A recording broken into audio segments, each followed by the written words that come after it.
And in another follow-up question to last week's video, Northern Dirt was wondering whether or not the U.S. government would have any jurisdiction over a Canadian content creator, because one of the videos that I pointed out in last week's video was one produced by Hardware Canucks, where I thought they didn't properly disclose their relationship with the Dyson vacuum cleaner company.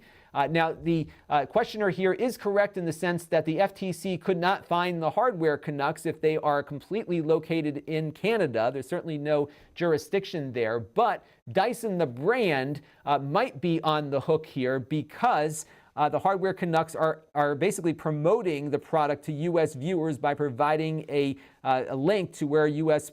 Viewers can buy the vacuum cleaner. So that is something that people need to be thinking about here, especially brands that are contracting with content creators. Even if that creator is overseas, maybe the creator doesn't get fined, but the brand might get hit with it because these videos are appearing in the United States. And of course, the brand is selling the product in the United States and presumably set up the deal in the first place and was responsible for making sure that all proper disclosures are made. So it's important not only for brands here to think about this, but of course the creators as well, even if they are outside of the U.S. jurisdiction. Another thing I want to point out here before we move on to the next slide is it looks like they did add this line of text here saying that the product was provided free of charge by Dyson and the video was sponsored by Dyson. I don't recall seeing that last week when I was talking about this. It looks like they added that line, but that's not enough to get yourself out of the FTC's ire here, because one of the things that they put up in that endorsement guideline is that just putting it in the description is not enough, because consumers can easily miss disclosures in the video description, including anyone who watched that video on a television and anyone who did not click the Show More link here, because if you just log in to YouTube and don't click on Show More, this is all you see. You don't even see the entire description here. You certainly don't see the affiliate links, and you definitely don't see the disclaimer that they added way at the bottom of their description. But there are similar guidelines in Canada for content creators located there.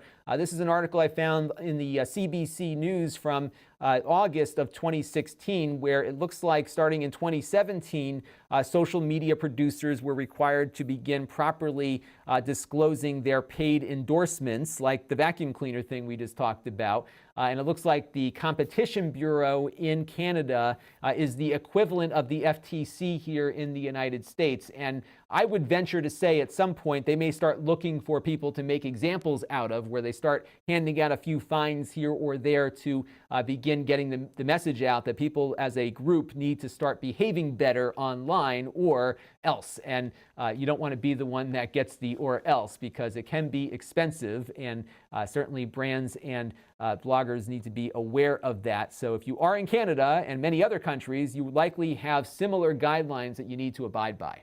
This channel is brought to you by the Lon.TV supporters, including gold-level supporters of the Black Eyed and Blues Music Hour podcast, Chris Allegretta, and Kalyan Kumar. If you want to help the channel, you can by contributing as little as $1 a month.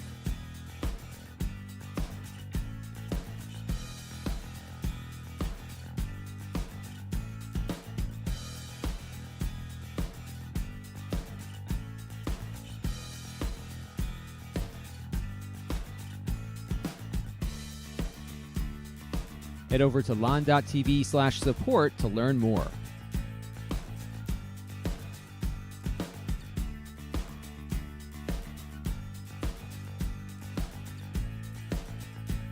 And don't forget to subscribe. Visit lon.tv/s.